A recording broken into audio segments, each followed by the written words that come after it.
PTF and JK back with you for our friends at DK Horse, talking about our latest Kentucky Derby top 10 list. We've got prep races coming pretty much every weekend from now until about a month out. We're going to be talking about them all here on the In the Money Media YouTube channel and the In the Money Players podcast.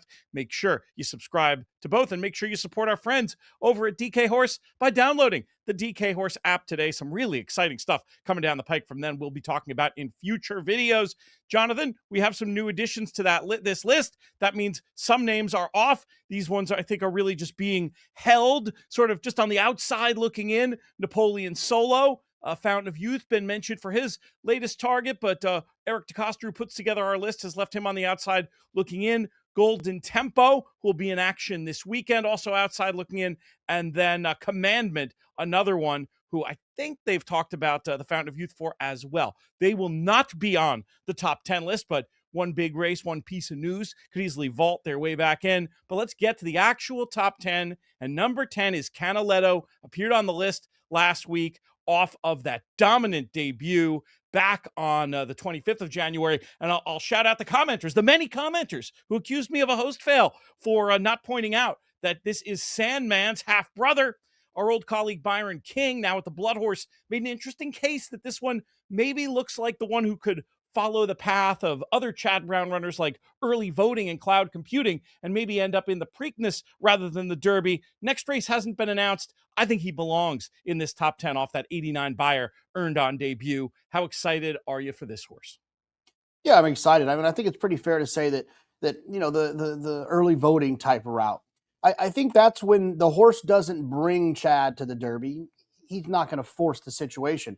Now, if Canaletto shows up here, wins the Florida Derby or wins the Bluegrass or wins some of these big races, that could obviously change exactly where Canaletto goes. But he's put himself into the three-year-old conversation, and a little honorable mention as well, Emerging Market. Another one of Chad's runners who had a maiden special weight win at Tampa over the weekend. He could find himself on this list at some point too. Chad Brown has a strong hand. We'll be following how they do week in and week out here. One of the new additions to the list, number 9, Silent Tactic. This is your Southwest Stakes winner, came rolling down the center of the track at 12-1 and made a lot of our In the Money Media YouTube viewers happy. But the reason I picked him in that spot, JK, was I thought he was going to get a great setup, and a great setup he did get, and yet still didn't crack a 90 on the buyer speed figure scale. Is this a contender or a pretender going forward? Look, I mean, I think if you're winning those Arkansas races, you have to be considered a contender. They're just so contentious and the money's so big. You know you're going to get some talented runners. But I'm a speed figure guy, and the speed figures don't lie. And I'll repeat what I said last week about Golden Tempo. It was impressive, but it was slow. And the horse is going to have to get faster if he wants that blanket of roses draped over his back. Another new addition to the list checks in at number 8. This is Plutarch. JK, you picked the wrong other Baffert in the Lewis. Plutarch ends up winning with a 90 speed figure in a race that flowed in favor of the front runners, of which Plutarch was one. I do want to shout out, not on the top 10 list, but just a horse that I'm going to probably bet next time, Secured Freedom, who was the horse that I picked in that race, had a wide trip, made good progress late, and he was decidedly against the flow.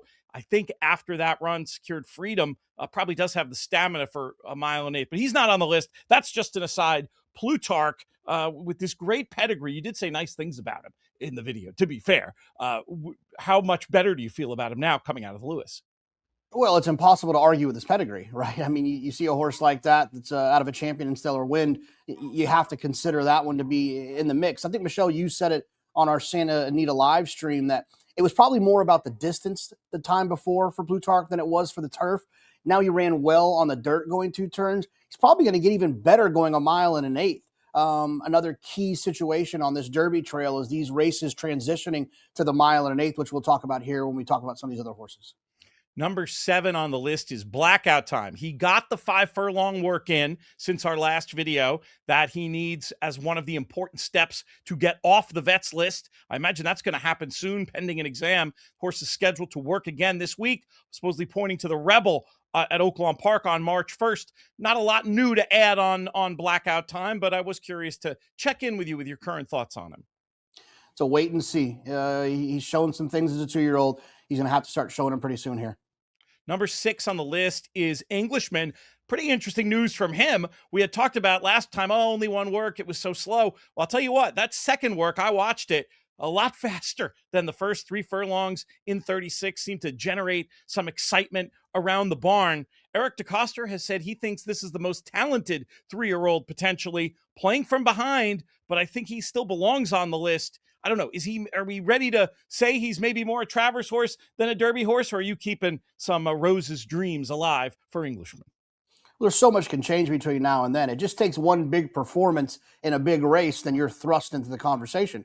A third place finish in some of these big races, then you start pointing a little bit further down the road. So it's up to Englishman. If he comes back and runs big when he finally gets to the races, I don't have any problem with him showing up in the Kentucky Derby. If he comes back and needs a little bit more time, Preakness, Belmont, or even Travers down the road, no problems there either. Yeah, I was surprised at just how quick he got back to being really fast in the workouts. We'll see what happens there. Number 5 on the list is Further Ado. Sounds like the Tampa Bay Derby on March 7th will be the next target. Very tricky read, this horse, right? Because the big figure, that 98, was earned 2 back. And then last time he regressed, actually, in the Kentucky Jockey Club. Didn't really look great. But he's had time away, had a bullet work at Payson the other day. Very curious to see what we get from Further Ado. I think because he owns that figure, he belongs in this list. That's exactly what I think. I think that fast figure is the key. If he can run back to that and progress off of maturity, he can definitely be in the conversation. If the 2-back figure, the fast one, was a little bit misleading and the real figure is what we saw in the Kentucky Jockey Club, then he's got a little bit of work to do. We'll see when he gets back to the races as well. Next race is still to be determined for Brant. You and I have been reserving judgment based on some doubts about the distance, etc. But you could say similar things. When you own a 101 Beyer speed figure as a 2-year-old and you're still pointed to the Kentucky Derby and Bob Baffert is calling the shots, I'm not going to complain with anybody who wants him on their top 10. No, I mean, I hate to sound like a broken record of wait and see, but some of these horses, we have to see what happens. And I think Brant is one of those as well. And like you mentioned, the fast figure and Baffert in his corner, that goes a long way. Number 3 on the list is another newbie, Renegade, the horse that was second in the Remsen. Todd Pletcher, obviously holding a pretty strong hand this year, even with the 2-year-old champion on the bench.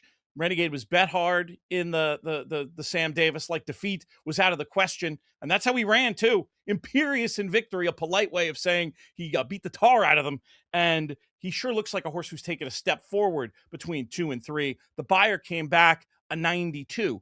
We talked about that there is improvement here from 2 to 3. Is it enough improvement, Jonathan? No, I think so. I think the way that he did it, he came home in 6 seconds or less than 6 seconds, which is a way you want to finish your races. We learned a lot about Renegade last weekend. We're going to learn a lot more about Renegade this weekend based on what Paladin does. If Paladin comes back and wins, those 2 horses start to carry some of the best form that they share together, and 2 of those horses could kind of thrust themselves even higher on the list. We'll have a whole new video about Paladin's return to the races in that Risen Star Stakes. Make sure to check that out. Just another reason to subscribe to the In the Money Media YouTube channel so you don't miss any of that YouTube exclusive content. Paladin is at number 2 on the list, $1.9 million price tag, and he's lived up to it so far. Looked great in the Remsen. Got that nice form boost from Renegade. Obviously, all eyes on what happens in New Orleans Saturday for this one. Yeah, he's looking to take a page out of his stablemate's book, and not that he was ever probably in the same shed row as Sierra Leone, but the point being that he is one that shares the same ownership group, big price tag, Chad Brown, all of those things, and they're going to take the same path they took with Sierra Leone, who almost won the Kentucky Derby by a couple of inches.